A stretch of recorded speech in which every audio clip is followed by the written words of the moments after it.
Look at this picture. This kid cleaned toilets at a reform school. He survived brutal bullying. He washed dishes at Denny's. Today, Nvidia crossed $4 trillion. This is pure iron will. So how did a penniless immigrant boy turn into the king of the AI revolution? Let me break down his incredible life story for you. Welcome to this explainer. Look, we're going to dive right in today because we are looking at one of the most incredible, unlikely, and frankly just mind-blowing paths to tech supremacy in modern history. We're talking about Jensen Huang, the man behind the silicone that is quite literally powering the future of humanity. Now, if you follow the tech space at all, you know his name, you definitely know the trademark leather jacket, and you know his company. But the story of exactly how he got here? Well, it's a total masterclass in resilience, vision, and taking enormous, heavily criticized risks. Over $4 trillion. Let that sink in for a second. Today, Nvidia's market cap has absolutely exploded past that mark. It's one of those numbers that's almost impossible to wrap your head around. To put it into perspective, that makes Nvidia more valuable than the entire GDP of most countries on Earth.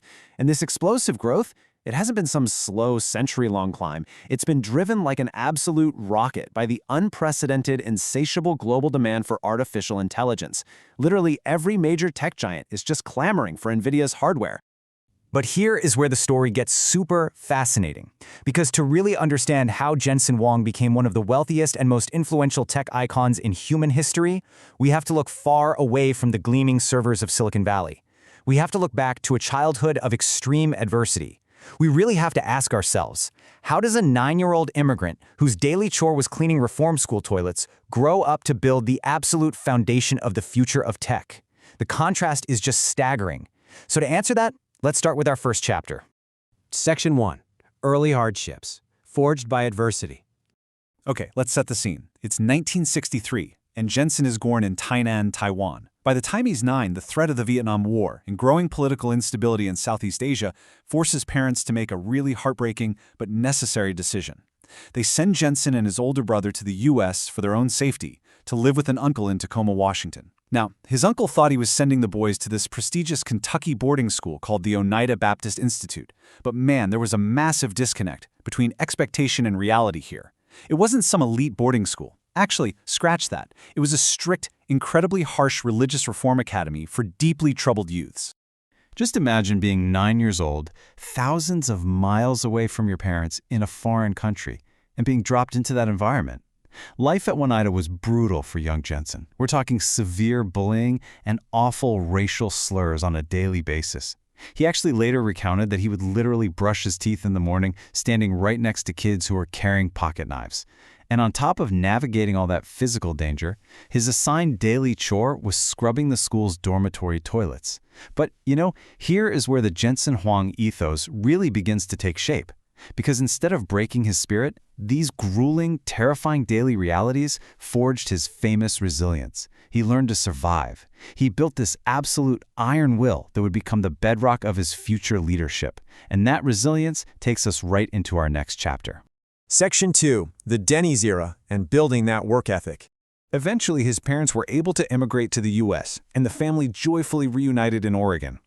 Jensen's a teenager now, and he gets his very first job at a local Denny's restaurant. And honestly, this brilliantly illustrates his approach to pretty much everything in life, bottom-to-top progression. He started quite literally at the absolute bottom of the restaurant hierarchy, washing dishes during these grueling, sweaty shifts. From there, he hustled, got bumped up to wiping tables as a busboy, and finally earned a promotion to waiter. Jensen frequently credits this specific experience at Denny's for shaping his supreme work ethic. Waiting tables taught him how to manage intense, simultaneous demands, interact with all types of people, and perform exceptionally well under high pressure. I mean, think about it. When you can handle the Sunday morning breakfast rush at a diner, you are basically learning operations management in real time. And he took that diner work ethic straight into academia, where he absolutely excelled. Following a deep passion for electronics, he earned his bachelor's in electrical engineering from Oregon State University. But he wasn't stopping there. He went on to complete his master's degree at the highly prestigious Stanford University in 1992. So, by 1993, he possessed both the gritty, high-pressure execution skills from his early life and the elite technical knowledge from Stanford.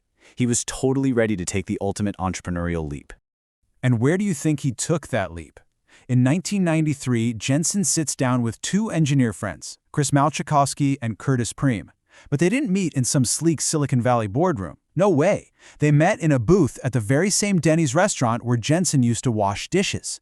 With just $40,000 in seed money, which, by the way, is a microscopic amount in the hardware space, they co-founded Nvidia.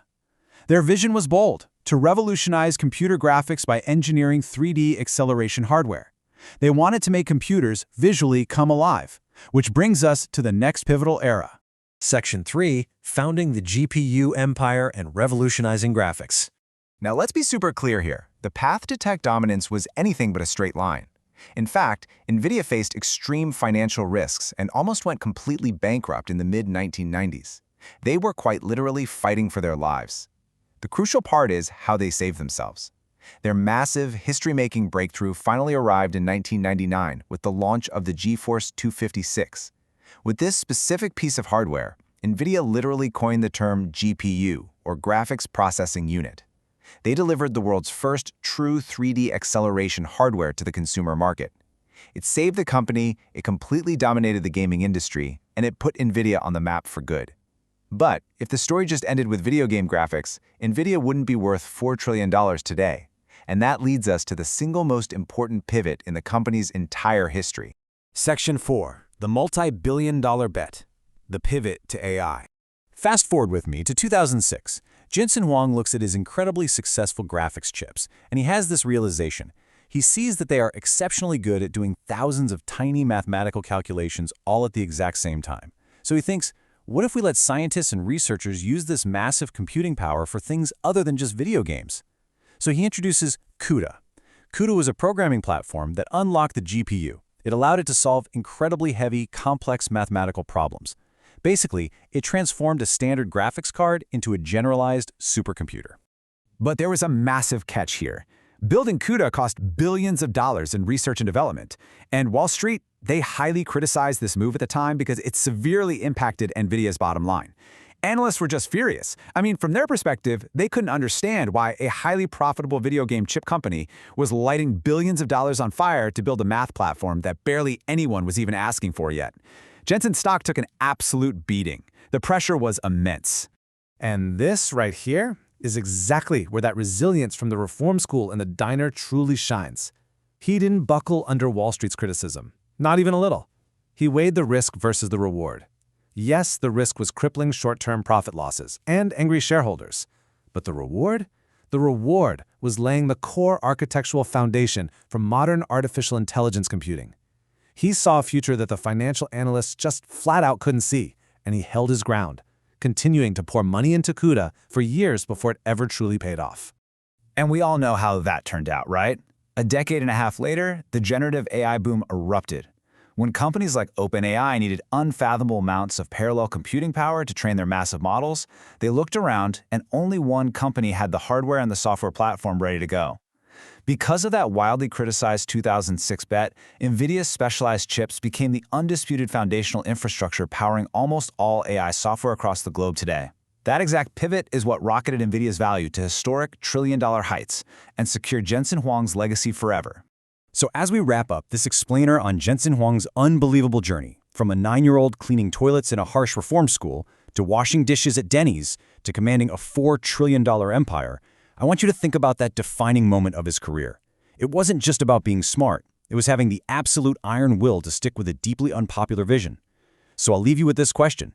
What highly criticized risk are you avoiding right now in your own life or career, simply because of short-term pressure that could actually become your absolute foundation for tomorrow?